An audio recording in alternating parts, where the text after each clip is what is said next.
Hello guys, terima kasih sudah klik video ini. Di kasus kali ini, saya mau ngajak kalian mikir bentar. Tapi santai aja ya. Menurut kalian, ini itu karena cinta atau cuma obsesi yang nyamar? Soalnya gini, banyak orang sering ketuker antara dua hal ini cuy. Padahal beda banget. Cinta itu biasanya adem, nggak maksa, nggak ngekang, dan nggak harus punya sepenuhnya. Iya kan? Sedangkan obsesi, awalnya sih kelihatan, wah perhatian banget. Tapi lama-lama jadi bikin sesak. Dan yang paling bahaya, obsesi itu cuy, pinter banget nyamar jadi cinta. Sampai kita sendiri pun nggak sadar lagi bedanya. Nah, di kasus ini kita bakal lihat bareng-bareng.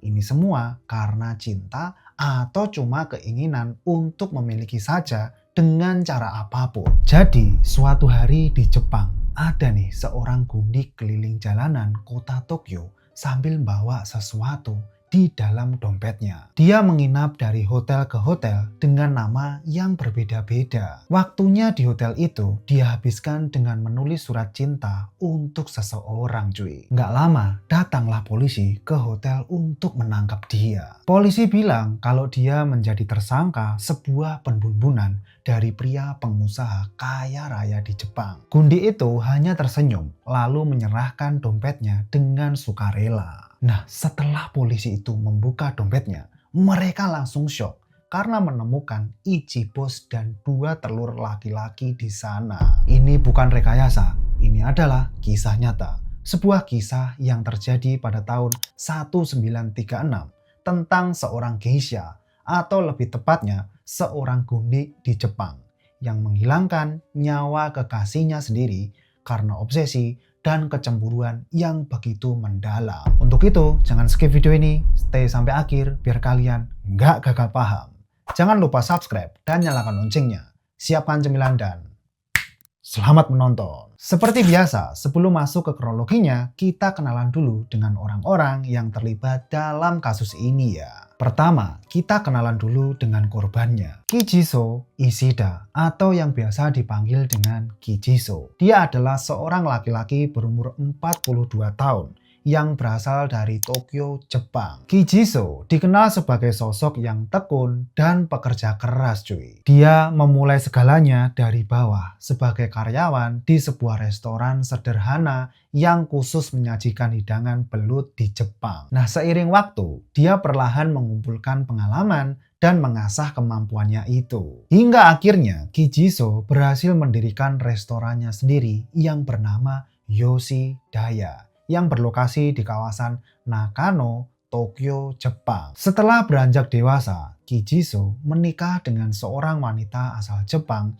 dan dari pernikahan itu mereka dikaruniai seorang anak. Namun, seiring berjalannya waktu, hubungan pernikahan Kijiso dengan istrinya mulai merenggang cuy. Hal itu dipicu oleh ketidakpuasan Kijiso terhadap kebutuhan pribadinya yang semakin sulit dia kendalikan. Setelah itu, Kijiso mulai sering mencari wanita lain dari luar untuk memenuhi kebutuhan pribadinya.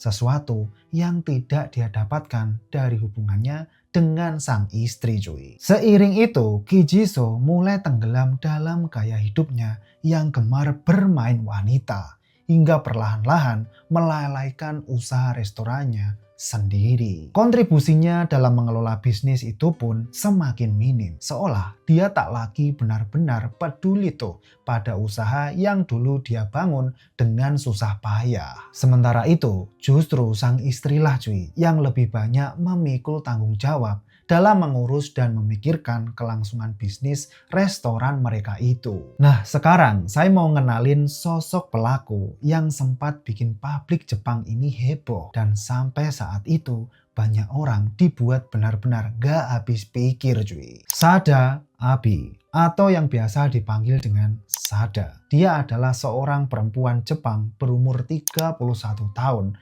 yang lahir di kota Tokyo, Jepang. Keluarga Sada dikenal sebagai keluarga kelas menengah ke atas. Mereka adalah pedagang sukses dalam bidang manufaktur tatami atau tikar khas Jepang gitulah cuy. Sada adalah anak ketujuh dari 8 bersaudara. Namun pada masa itu sekitar tahun 1920-an angka kematian anak di Jepang masih tergolong sangat tinggi. Akibatnya, dari sekian banyak saudara Sada, hanya 3 orang yang berhasil bertahan hidup hingga dewasa. Meski keluarganya tergolong berada, perilaku saudara-saudara Sada ini justru tidak mencerminkan kesopanan maupun kelas yang seharusnya melekat pada status tersebut. Saudara laki-lakinya yang bernama Shintaro dikenal sebagai sosok yang gemar bermain wanita. Masalahnya makin besar ketika dia kabur sambil membawa sebagian kekayaan keluarganya. Sejak saat itu, keluarganya melabeli Shintaro sebagai anak yang tidak benar dan dianggap telah mencoreng nama baik keluarga mereka. Sementara itu, saudara perempuannya yang bernama Teruko dikenal memiliki perilaku yang dianggap menyimpang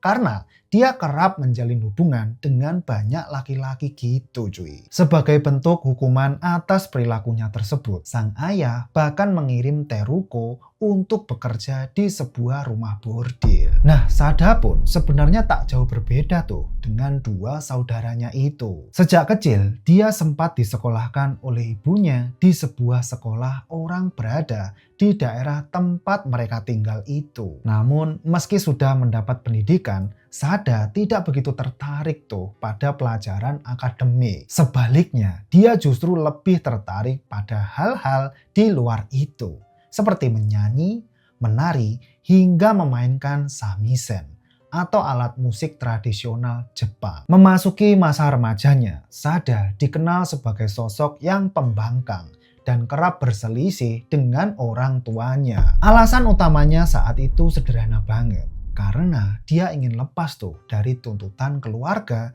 yang menginginkannya menjadi anak yang sopan dan patuh pada tradisi Jepang. Sifat pemberontakannya itu membuat sang ayah merasa muak dengan Sada.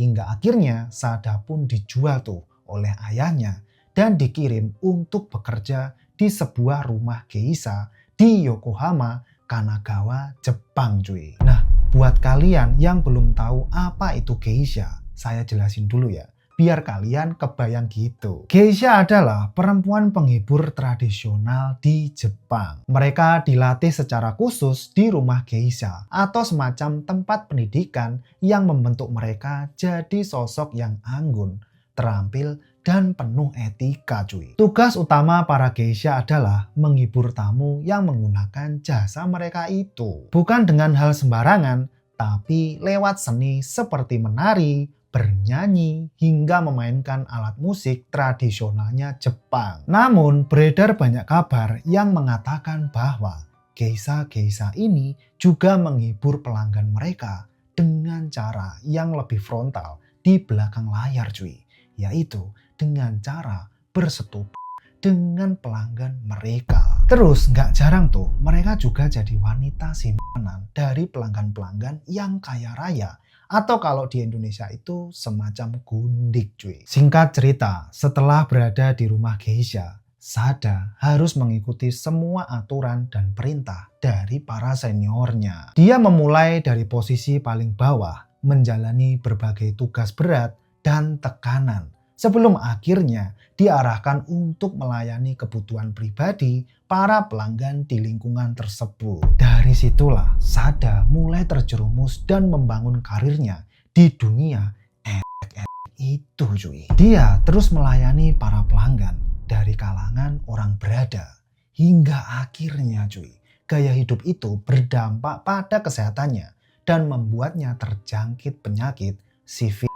salah satu penyakit menular seksual. Setelah 5 tahun mengabdi di rumah geisha tersebut, Sada mulai merasa frustasi karena posisinya tak kunjung berkembang. Pada akhirnya, dia memutuskan untuk keluar dan mencari jalan hidupnya sendiri. Namun, pilihan yang dia ambil justru membawanya ke lingkungan yang lebih keras lagi. Dia mulai bekerja sebagai wanita penghibur di kawasan rumah bordil Tobita, Osaka, Jepang. Disinilah Sada mulai menjalani peran sebagai simpanan atau gundik dengan kehidupan yang terasa lebih bebas dibanding sebelumnya. Namun di balik itu semua, dia tetap tidak menyukai dunia yang dia jalani. Karena itulah Sada akhirnya memutuskan untuk benar-benar keluar dari kehidupan tersebut dan mencoba memulai lembaran baru sebagai seorang pelayan restoran. Nah, sebenarnya gimana sih semua ini bisa terjadi? Kok bisa Sada sampai tega menghilangkan nyawa kekasihnya sendiri? Apa yang awalnya terlihat seperti hubungan penuh gairah bisa berubah jadi tragedi yang sangat mengerikan. Oke cuy, langsung saja kita masuk ke kronologi lengkapnya.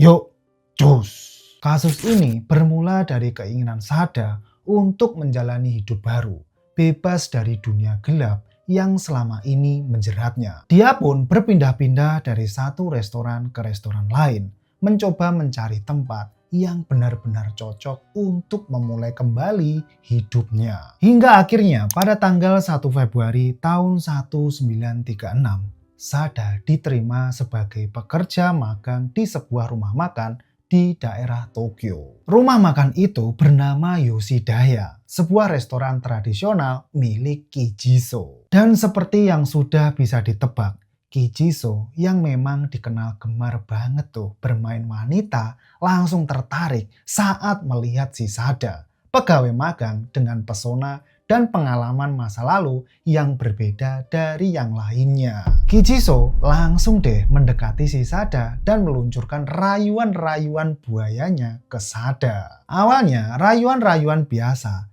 tapi lama-kelamaan Kijiso berani melakukan hal yang lebih, seperti nyolek-nyolek Sada dan bercanda tentang hal-hal yang berbau seksual. Sada yang sudah berpengalaman di dunia hiburan malam menanggapi godaan Kijiso dengan sikap yang santai cuy. Namun bukannya menghindar, dia justru membalas dengan caranya sendiri, penuh permainan dan tarik ulur yang sangat halus. Akhirnya karena sama-sama tertarik nih, hubungan mereka pun berkembang melampaui sekedar atasan dan bawahan. Lalu mereka mulai melakukan persetubuhan. Hubungan panas mereka itu berlangsung intens selama 2 minggu. Mereka bahkan menghabiskan hari-hari bersama di penginapan, tenggelam dalam hubungan yang dipenuhi gairah dan ketertarikan yang semakin dalam. Dan dari intensitas itulah Sada mulai merasa nih bahwa Kijiso adalah sosok yang dia anggap sebagai cinta sejatinya. Soalnya sebelumnya belum pernah ada pria yang membuat Sada ini merasakan hal seperti yang dia rasakan terhadap Kijiso. Di matanya, Kijiso adalah sosok yang unik dan dominan, tapi tetap lembut dan punya sisi romantis yang membuatnya semakin terikat. Namun tak lama setelah fase intens 2 minggu itu berlalu, kondisi emosional Sada mulai berubah drastis. Dalam kurun waktu sekitar 2 minggu setelahnya, dia justru diliputi rasa gelisah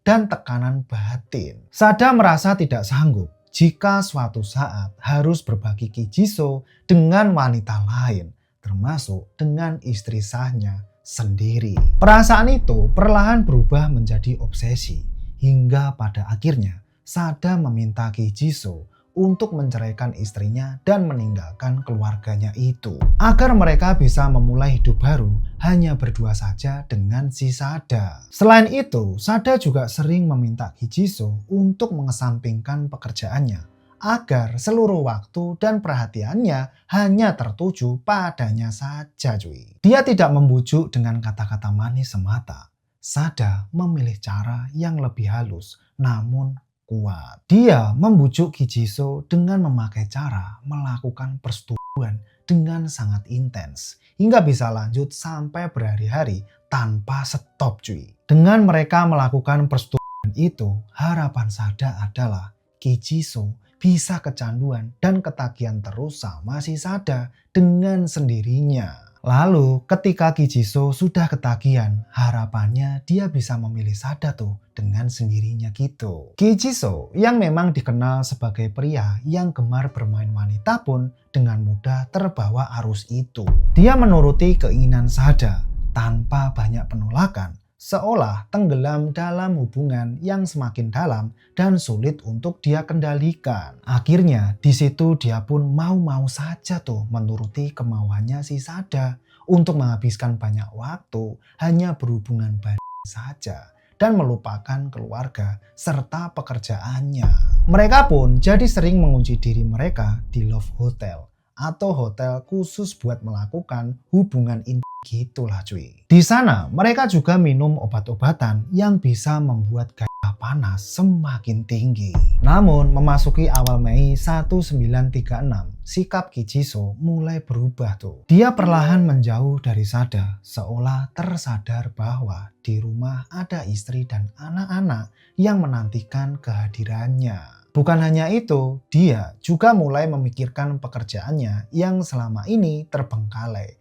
akibat hubungan terlarang yang begitu menyita waktu dan perhatiannya. Namun bagi Sada, perubahan itu terasa seperti ancaman. Tak ingin kehilangan Kijiso, dia pun berusaha keras menariknya kembali, mengeluarkan segala cara dan daya tarik yang dia miliki agar pria itu kembali terikat padanya lagi. Dan tepat pada tanggal 9 Mei tahun 1936, Sada pergi ke pertunjukan teater di Jepang. Di teater itu ada seorang geisha tuh yang menusuk kekasihnya sendiri memakai pisau karena perasaan cintanya. Kurang diketahui pertunjukan apa yang sebenarnya ditonton sama si Sada ini cuy.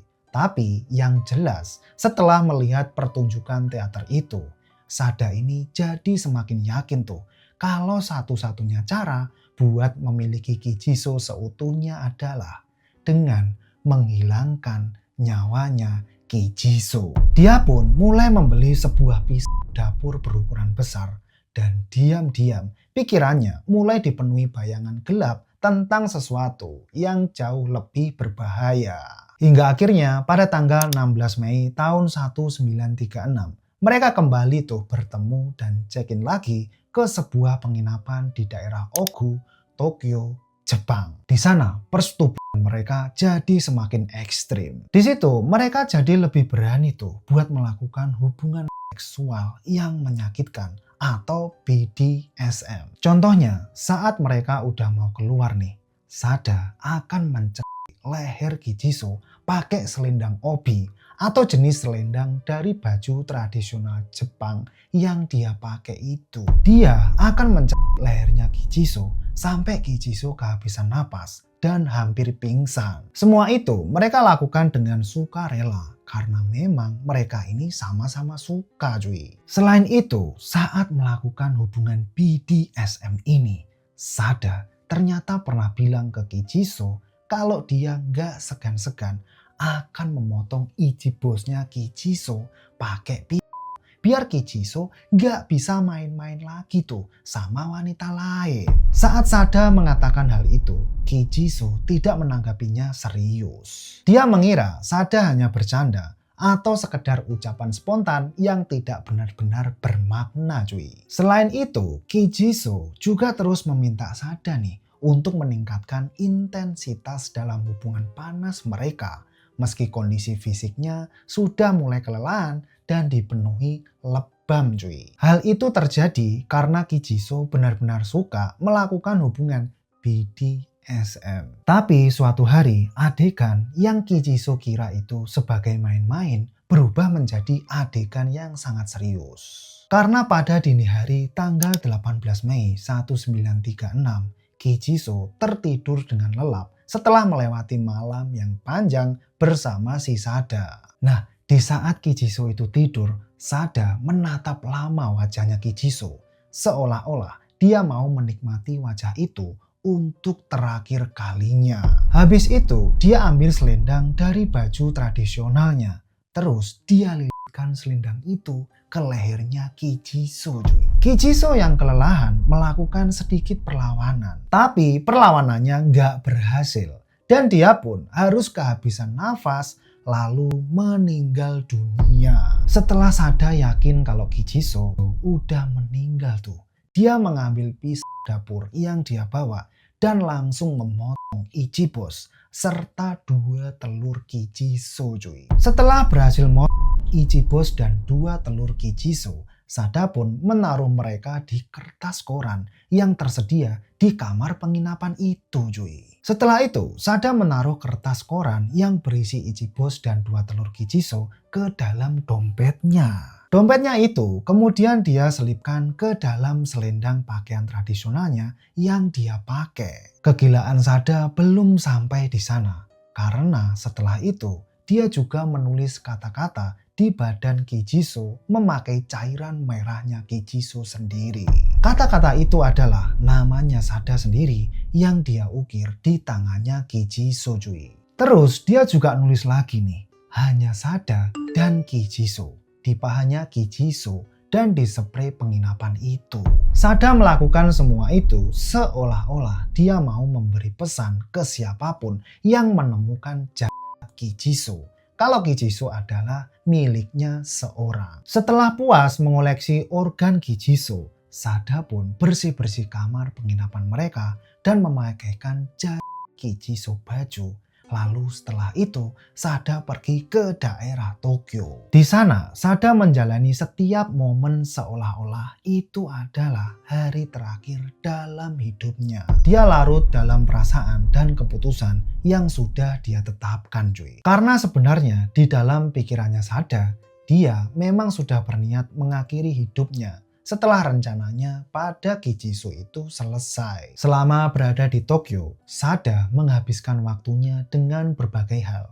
Mulai dari memesan jasa pijat, berbelanja, menonton film di bioskop, hingga mengonsumsi alkohol sebanyak yang dia mampu. Dia juga berpindah-pindah dari satu penginapan ke penginapan lainnya, menghabiskan sisa uang yang dimilikinya, seolah tak lagi memikirkan hari esok. Selama berpindah-pindah dari satu penginapan ke penginapan lain, Sada menggunakan nama palsu agar identitasnya tidak mudah dilacak. Di tempat-tempat itu pula, dia menulis banyak surat yang ditujukan untuk orang-orang yang pernah berarti dalam hidupnya, seolah menjadi pesan terakhir yang ingin dia tinggalkan. Dia juga menulis sebuah surat yang berisi niatnya untuk mengakhiri hidup setelah apa yang dia lakukan terhadap Kijiso itu. Nah, dalam surat itu, Sada menyebutkan rencananya. Dia ingin mengakhiri hidup dengan melompat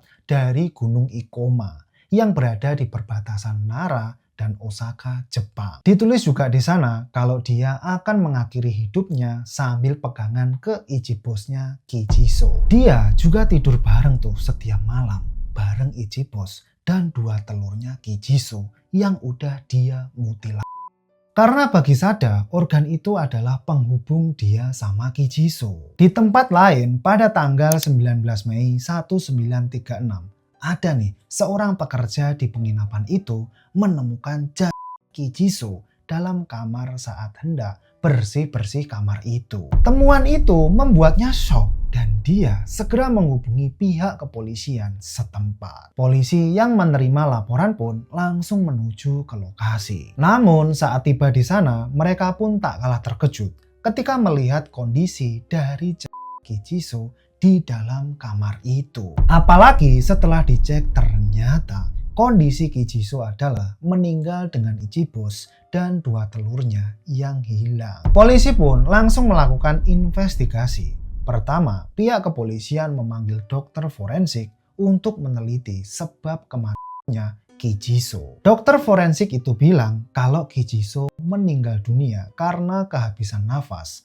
atau dalam kata lain dicekik seseorang. Terus dokter forensik juga menjelaskan tuh kalau hilangnya Ichibos dan 2 telur Kijiso ini bukan karena kerja tubuh alamiah, melainkan organ-organnya itu dipotong dengan sengaja oleh seseorang. Pihak kepolisian puas dengan keterangan itu karena dari keterangan itu membuktikan kalau Kijiso dibun-bun oleh seseorang cuy. Di sisi lain, polisi mulai menyelidiki nih, siapa sih sebenarnya yang menghilangkan nyawanya Kijiso dan apa motif dibaliknya. Proses penyelidikan pun berjalan sangat cepat karena hampir semua bukti justru sudah ditinggalkan sendiri oleh si Sada cuy. Buktinya yaitu namanya yang terukir pakai darah di kasur penginapan dan badannya Kijiso. Dengan informasi itu, pihak kepolisian pun mencari data Sada Abe di data kependudukan yang bisa diakses oleh pihak kepolisian Jepang saat itu cuy. Dari sanalah mereka berhasil mengetahui wajah dan juga informasi dasar tentang si Sada Abe ini. Setelah berhasil mengetahui wajah dan informasi dasar tentang si Sada, pihak kepolisian pun melakukan pencarian Sada Abe di hari yang sama juga. Mereka melakukan pencarian dengan cara bertanya kepada warga yang berada di sekitar lokasi kejadian tentang apakah mereka melihat si Sada. Pihak kepolisian juga bertanya tuh kepada saksi-saksi tersebut ke arah mana Sada Abe ini pergi kalau mereka sempat melihatnya. Dari rangkaian informasi yang mereka temukan dari para saksi, akhirnya nih cuy, pihak kepolisian menemukan keberadaannya Sada pada tanggal 20 Mei tahun 1936 sekitar jam 4 sorean. Saat itu Sada lagi mau masuk ke hotel memakai nama palsu lagi. Tapi pihak kepolisian terlebih dahulu memergokinya. Saat dipergoki sama polisi, Sada nggak melakukan perlawanan sama sekali cuy. Dia dengan pasrah menyerahkan dirinya sekaligus menyerahkan dompet yang berisi ichibos dan 2 telur yang dia ambil dari Kijiso. Sambil menyerahkan barang-barang itu ke polisi, dia bilang seperti ini. Ini ichibos punya Kijiso pak, tapi ichibos ini juga sekarang sudah jadi punyaku. Aku sudah menikmatinya loh pak. Tentunya polisi yang menyaksikan Sada bilang seperti itu dengan tenang pun jadi kaget, mual, dan gak habis pikir. Setelah ditangkap, Sada pun dibawa ke kantor polisi Tanakawa di daerah Minato, Tokyo, Jepang. Di sana dia diproses lebih lanjut sama kepolisian. Ada beberapa foto Sada saat dia lagi diproses di kantor polisi waktu itu. Ini dia nih. Di foto ini nih, Sada itu kelihatan tenang dan gak ada rasa penyesalan sama sekali. Iya kan? Di hari yang sama, Sada juga dimintai keterangan atas apa yang dia lakukan. Seperti gimana caranya Sada menghilangkan nyawanya si Kijiso. Dan kenapa Sada ini tega melakukan hal sekeji itu ke Kijiso cuy. Sada pun menjelaskan dengan sangat tenang motivasi dan kronologi pembunuhannya Kijiso dari awal sampai akhir tanpa menutupi apa-apa. Sada bilang kalau alasan dia menghilangkan nyawanya Kijiso adalah dia mau Kijiso buat dirinya sendiri. Dan dia bilang seperti ini. Aku sangat mencintai Kijiso loh pak. Aku ingin dia hanya untukku saja. Aku nggak ingin dia disentuh wanita lain. Jadi aku membunuhnya gitu pak. Alasan Sada justru membuat polisi yang sudah syok menjadi semakin terpukul dan tak percaya dengan itu cuy. Persidangan Sada dilakukan di pengadilan Tokyo pada tanggal 25 November tahun 1936. Persidangan itu menjadi sorotan publik saat itu cuy. Karena motif Sada dalam membunuh Kijiso benar-benar mencengangkan dan di luar nalar. Persidangan dimulai dengan pernyataan yang mengagetkan. Dan Sada bilang seperti ini lagi. Saya bukan orang mesum. Gak ada pria lain di hidup saya seperti Kijiso pak. Saya sangat mencintainya. Sada juga bilang kalau dia mau dihukum pakai hukuman mati saja. Karena Sada udah gak menemukan lagi arti kehidupan setelah meninggalnya Kijiso. Pernyataan Sada membuat hakim dan publik semakin tak habis pikir. Bagaimana mungkin ada seseorang yang bisa seobsesif itu terhadap orang lain cuy. Dan pada tanggal 21 Desember tahun 1936, pengadilan Tokyo menyatakan kalau Sada bersalah atas penghilangan nyawa berencana dan pemutilan organ tubuh manusia. Dan atas pelanggarannya itu, Sada Abe akhirnya divonis hukuman penjara selama 6 tahun penjara. Sada pun dipenjara di penjara wanita Tochigi di Tokyo, Jepang. Tapi pada tahun 1940 hukumannya diringankan karena dia berkelakuan baik cuy. Keringanan hukuman itu membuat dia hanya ditahan di penjara selama 5 tahun saja. Dan Sada pun bebas dari penjara pada tanggal 17 Mei 1941. Setelah bebas dari penjara, dia memulai hidup baru dan memakai identitasnya yang baru. Dia juga sempat menulis buku yang berjudul Memoir A.B. Sada. Buku itu dia tulis untuk mengabadikan cintanya ke Kijisu Ishida. Di tahun 1970-an, dia mulai menghilang dari publik Jepang karena alasan yang gak ada orang tahu cuy. Tapi walaupun dia menghilang dari publik, namanya tetap abadi di publik Jepang sebagai simbol dari cinta yang obsesif dan tidak kenal menyerah. Nah, begitulah akhir dari kisah seorang gundi di Jepang yang membunuh kekasihnya sendiri karena obsesi dan cemburunya. Dan pesan yang bisa kita ambil dari kasus ini adalah cintailah dengan tulus, tapi jangan sampai kehilangan batas.